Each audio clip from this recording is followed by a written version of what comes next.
Hello friends, ഇന്ന് ഞാൻ ഉണ്ടാക്കാൻ പോകുന്ന ഒരു ചിക്കൻ കറി ആട്ടോ.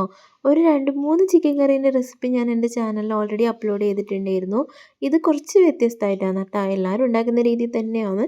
അതായത് ചിക്കൻ ഫ്രൈ ചെയ്തിട്ടാണ് കേട്ടോ ഞാനിത് കറി ഉണ്ടാക്കുന്നത്. അപ്പോൾ ഇതെങ്ങനെ ഉണ്ടാക്കുന്നത് നമുക്ക് നോക്കാം. ആദ്യം തന്നെ ഞാനിവിടെ ഒരു 1/4 കിലോളം ചിക്കൻ ഉണ്ടാവും കേട്ടോ. 1/4 കിലോയിൽ കുറച്ചധികം ഉണ്ടാവും. ചിക്കൻ ഞാനിവിടെ കഴുകി വൃത്തിയാക്കി എടുത്തിട്ടുണ്ട്. ഇനി ഇതിലോട്ട് നമുക്ക് കുറച്ച് മസാലകളൊക്കെ ആഡ് ചെയ്ത് കൊടുക്കണം. ആദ്യം തന്നെ ഞാനിവിടെ ആവശ്യത്തിനുള്ള ഉപ്പ് ചേർത്ത് കൊടുക്കുന്നുണ്ട്.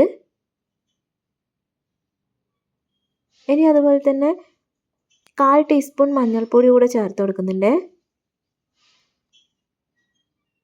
ഇനി ഞാനിതാ ഒരു 1.5 ടീസ്പൂൺ കാശ്മീരി മുളക് പൊടിയാണ് ചേർത്ത് കൊടുക്കുന്നത്. അതുപോലെ തന്നെ ഒരു 1/4 ടീസ്പൂൺ കുരുമുളക് പൊടിയും കൂടെ ചേർത്ത് കൊടുത്തിട്ടുണ്ട്.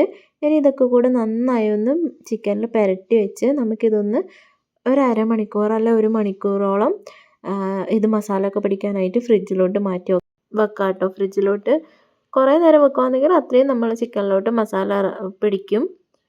ഇനി നമുക്ക് ആദ്യം തന്നെ ചിക്കൻ കറി ഉണ്ടാക്കാനായിട്ട് തുടങ്ങാം. ആദ്യം ചിക്കൻ ഒന്ന് ഫ്രൈ ചെയ്തെടുക്കണം.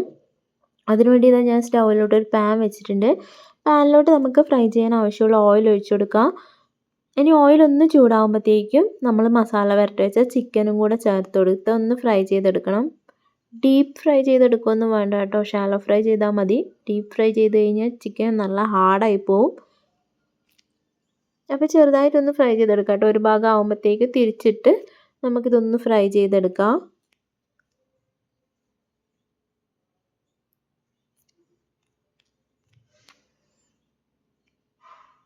ഇപ്പോൾ ഇതാ ചിക്കൻ ഓൾമോസ്റ്റ് ഫ്രൈ ആയി വന്നിട്ടുണ്ട് കേട്ടോ. നന്നായി ഫ്രൈ ആയിക്കഴിഞ്ഞാൽ ചിക്കൻ നല്ല ഹാർഡായി പോട്ടെ. പിന്നെ ചിക്കൻ കറിയിൽ അത്ര ഒരു ഫ്ലേവറും കിട്ടാൻ ചാൻസ് ഇല്ല. ഇനി ഇതാ ഞാൻ ഫ്രൈ ചെയ്ത ചിക്കനൊക്കെ ആ ഒരു പാനിന് കോരി മാറ്റിയിട്ടുണ്ട്. ഇനി ഈ ഫ്രൈ തന്നെ നമുക്ക് മസാല ഉണ്ടാക്കാം. അതിനായിട്ട് അതിൻ്റെ കൂടെ കുറച്ചുകൂടെ ഓയിൽ ഞാൻ ചേർത്ത് കൊടുത്തിട്ടുണ്ട്. അതിന് ശേഷം നമ്മൾ കട്ട് ചെയ്ത് വെച്ച 2 സവാളയാണ് ഞാനിവിടെ ഇതുപോലെ നൈസായി കട്ട് ചെയ്ത് വെച്ചിട്ടുണ്ട്. ആ സവാള ചേർത്ത് കൊടുക്കാം. സവാള പെട്ടെന്ന് വാടിക്കിട്ടാനായിട്ട് ഞാൻ ഇതിലോട്ട് കുറച്ച് ഉപ്പും കൂടെ ചേർത്ത് കൊടുത്തിട്ടുണ്ട്. എന്നിട്ട് സവാള നന്നായിട്ട് വഴറ്റി കൊടുക്കാം.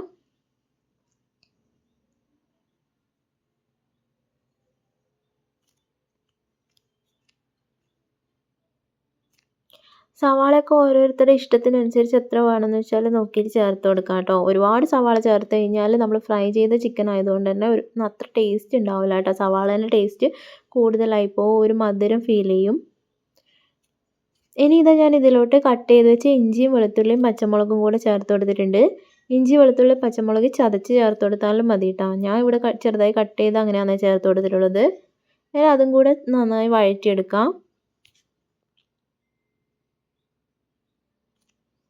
അത് കഴിഞ്ഞത് ഞാൻ ഇതിലോട്ട് ഒരു തക്കാളിയാണ് എടുത്തിട്ടുള്ളത്. നന്നായി പഴുത്ത ഒരു ചെറിയ തക്കാളി എടുത്തിട്ടുണ്ട്. തക്കാളി ചെറുതായി കട്ട് ചെയ്ത് അതും കൂടെ ഞാൻ ചേർത്ത് കൊടുത്തിട്ടുണ്ട്.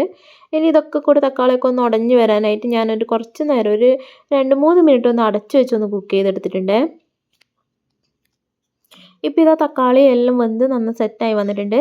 ഇനി ഇതിലോട്ട് ഒരു 1/4 ടീസ്പൂൺ മഞ്ഞൾപ്പൊടിയും 1 ടീസ്പൂൺ മുളക് പൊടിയും 1/2 ടീസ്പൂൺ മല്ലിപ്പൊടിയും ചേർത്ത് കൊടുത്തിട്ടുണ്ട്.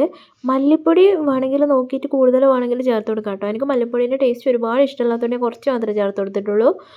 അതുപോലെ തന്നെ ഞാനിത് 1.5 ടീസ്പൂൺ ചിക്കൻ മസാലയും ചേർത്ത് കൊടുക്കുന്നുണ്ട്. അതുപോലെ തന്നെ ഒരു 1/4 ടീസ്പൂൺ കുരുമുളക് പൊടിയും കൂടി ചേർത്ത് കൊടുക്കുന്നുണ്ട് കേട്ടോ. കുരുമുളക് പൊടി എരിവ് നോക്കിയിട്ട് എത്രത്തോളം വേണമെന്ന് വെച്ചാൽ ചേർത്ത് കൊടുക്കുക.